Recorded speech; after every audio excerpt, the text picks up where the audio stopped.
Forbes Africa, over 30, under 50. In the February-March 2024 issue, currently on newsstands, for the first time, Forbes Africa profiled women excelling in their 30s and 40s. Sibam Tongana, a multi-award-winning celebrity chef, author, and founder of the Siba Co. When Siba's Table aired on the Food Network, it catapulted her to the status of global food icon in more than 135 countries worldwide. The world was hungry for local and African dishes with the twist that she's created.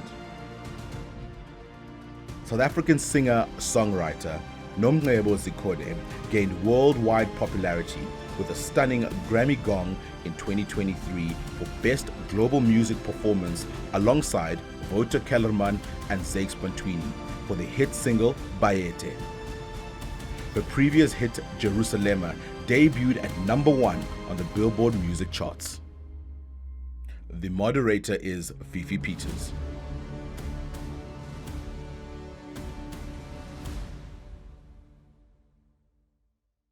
I don't know how you guys feel about being a part of a historic issue.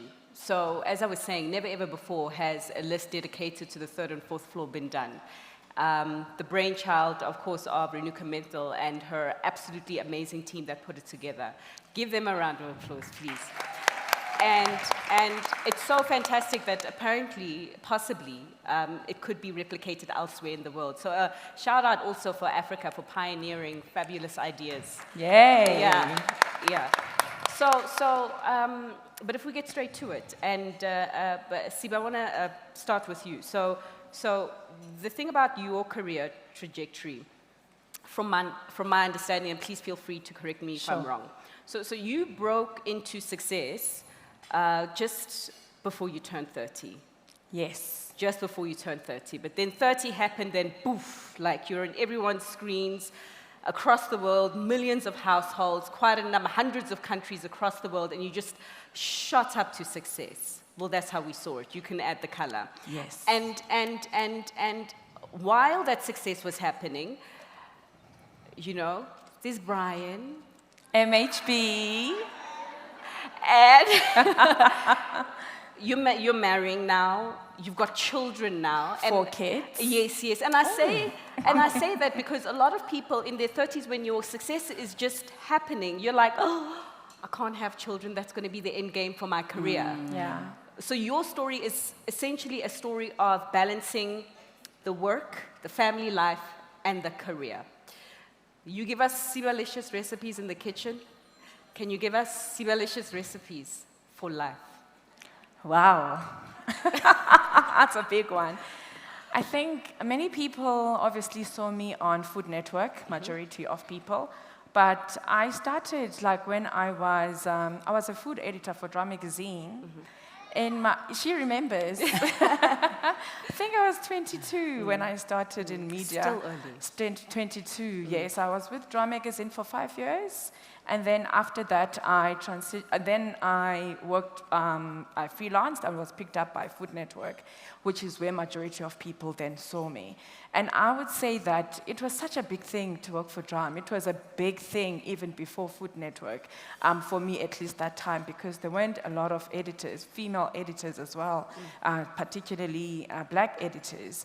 But I must be honest, Food Network was the key that opened a lot of doors for me in terms of travel and in terms of being received by the world. And it was something I never thought it would. I knew it would be big, but I didn't think it would be as big as it is. And it continues to be, to a point where I'm a Harvard case study. It's just, yay. It just has been so amazing. I think the tips I can say is that I don't often have the balance, and that's okay. And there are times where I feel I'm on top of things, and that's okay too. And I say that because having chosen both career and being a family person does come with it's not challenges per se, but it's just sacrifices. And the sacrifices is being able to work a lot longer hours than majority of people, and having to grow a form of resilience and tenacity to make sure that you are able not to fall or break down when the demands are so much. I do have a very good relationship with my husband where when he knows I'm here, he takes the kids, all 4 of them, for a drive or to an indoor park or anywhere so I can sleep. Okay. You know, sleep is such a big commodity for me in generally because of the two restaurants that I run, as well as my household. So I wouldn't say there's a perfect formula, but what does work for me is putting structures in place. Sure. I've got structures at home. For instance, I've got a teacher. We call them au pairs in South Africa, but she's a teacher. And her main responsibility is to making sure that my kids' schedule when it comes to homeworks continues with or without mama, because it's just unrealistic for me being in business to also be able to take care of that. I would disadvantage my kids a lot if I were to take in that responsibility at the capacity that my work needs me. So I've got Sophia. Sophia takes care of that. She also drops and picks up, and then I've got certain days that are mine. And my mornings are open in the mornings, enough for me to be able to drop majority of the time, but I unfortunately can't pick up until Friday. Today. Okay. So last night, I had to make sure that I brought them in my room, actually. They slept with the girls, especially, because they're the ones who want the time. They slept with us in our bedroom, in the couch, etc. And then I told them I won't be able to pick up because Mama's going to Joburg, but I'm coming on Saturday night. So it's very important that I communicated with them so that it's not always a matter of where's Mommy and Mommy is not at home. And even when I communicated, they don't often have a sense of time of next week or whatever. So what we do is a calendar where if I'm going to be gone for a long time, where Monday, Tuesday, Wednesday, Thursday, maybe, then I come back on Friday. We'll say, Mommy's taking off on this day, and then we keep being, up. Then Friday it comes, especially for my 5-year-old, because every day is yesterday. Sure. And tomorrow. Sure. They know Monday, Tuesday, Wednesday, Thursday, Friday, but they don't really have a full concept of time. So that helps her manage her expectation of when I'm coming back. Okay. And so I've got Sophia in terms of education. I've got 2 nannies who are full-time. The one's responsibility is taking care of my children's well-being, such as going to the park, making sure they're well prepped for school, etc. And then the other nanny is just to clean the house, housekeeper, Sure. actually a house manager. Okay. She cooks. I've trained her to cook when I'm not there so that they still eat my food through my recipes. So that's a structure I've put in place. Similarly, in my business, I've got a general manager. I've grown to have a general manager, managers, etc., back of house, front of house, and so on. But Okay. I was all those things for a very long time. And over time, you then begin to give to this person and trust this person with this and trust this person with that, etc. So it's not easy, but it is manageable with systems in place. Yeah, systems, really solid structures. Yeah.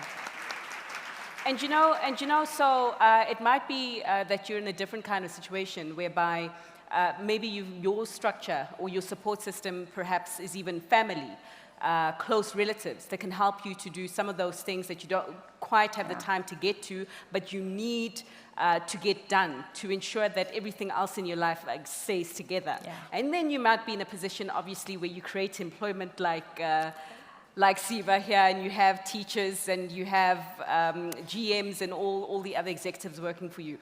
Nomgaba, your story is different though.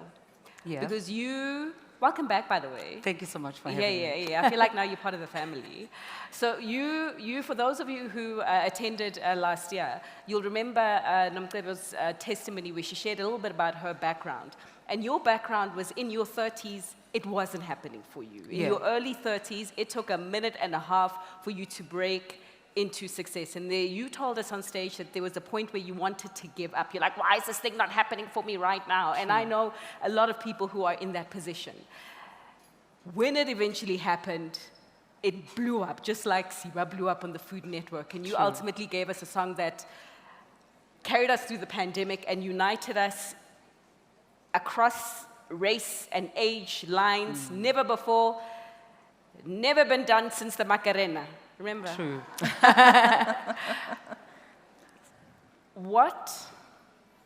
kept you going, number one, and what is still keeping you going right now? Because now you're an entrepreneur, you've got your own record label. Congratulations. That's true. Thank you so much.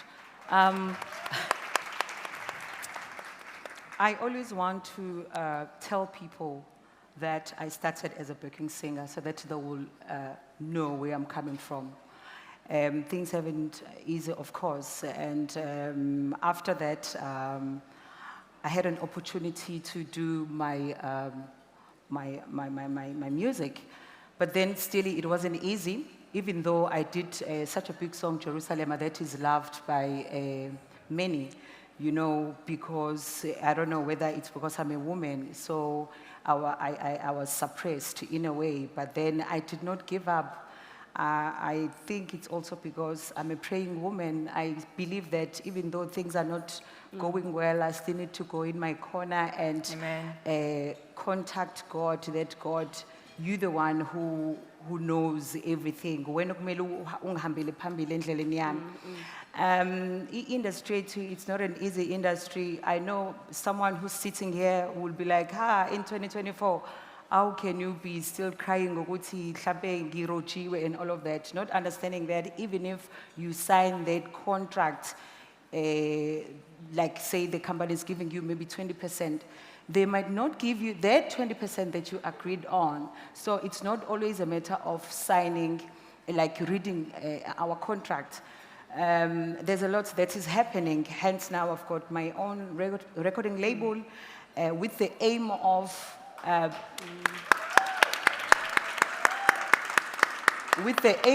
helping the young ones who want to be in this industry, because I didn't get a fair deal. So I want to give them a fair deal because there's a lot that is happening. Sure. Yeah. So essentially, I mean, as the English say, if we sum it up, you have risen and you want others to rise with you, but to lift as you climb. Can I tell you, right now, I'm traveling the world.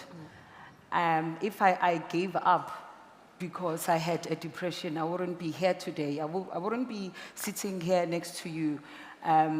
So it's very important for us not to give up, even though we have challenges that is in give up. There's a lady that was here before us. Oshilo wathi, we need to bounce back. Yeah. Kwakumela ngasivumela ukuthi sife, uyabo. So nami ile nto ngifuna ukuyishiya namhlanje ukuthi we must bounce back, and as women kumele sibambaneni, we must support one another. Yeah. Singalahlani, and there's so much that we can achieve if sizosebenza ngokubambana. No, this is true. Collaboration is key. So we're going to wrap up because, you know, just keeping to time and also we've got around 3 minutes just to wrap this up.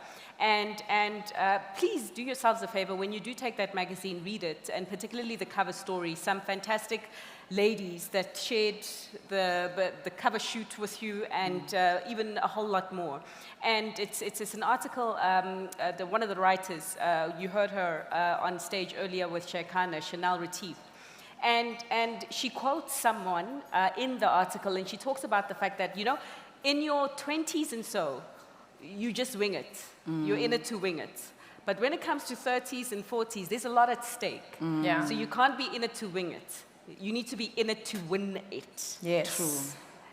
And so, staying power, ladies, perseverance, especially a lady who opens a business in the middle of a pandemic, like, wow. What would you leave as takeaways about staying power, even in difficult times? In a minute each. Siba, beginning with you. Okay. One has to do a lot of self-development, because that's, in essence, what keeps you going when sometimes the world is crashing down. Okay. And added to that, for me, is ensuring that from a faith-based perspective, oh man, that's where my strength is. So when everything is not right, whether my mental health is not its strongest, I have a space where I know I'm always loved, welcome, and I can be me. And that for me works for me. And it gives me the strength to bounce back. I'm not afraid of being vulnerable and to speak about my problems to my loved ones. I've got a big group of women around me. My mother in love, Brian's mom. My mom has gone to be with the Lord, so she's become that. My sister, you know, my folks that are just around me, where I can be bare to them and tell them, this is what's happening, etc. And that helps me to release, and then after I've released, I can also gain some perspective beyond the narrow view that I have in order to see whatever was happening in a fuller picture. But persistence, resilience, tenacity is the key for any entrepreneur or any person who is in business. So that would be my thing. For sure. And I like also the message that you've left around self-development. Yeah. Very important. Ma'am? I can say it's important to believe in yourself. Never ever give up, even though kuzobe kufika ama-storms athize empilweni yakho, but just believe in yourself. Know exactly what you came for in this life, or on this earth. All right, Yes. self-belief, yeah, Yeah. I couldn't have said it better myself. And, you know, sometimes when you forget yourself, surround yourselves with people, Yay. as you say, that never forget you and your own strengths. Ladies, I love, and I'm sure the other ladies and gents would love to speak more, but Thank you so much. we got to wrap it up. Thank you for sharing Thank the nuggets that you have. If you want to hear more and know more about the story, you got to read the magazine. But guess what? It will cost you exactly 0 rands. So get to reading. Thank you so much. Thank you. Thank you.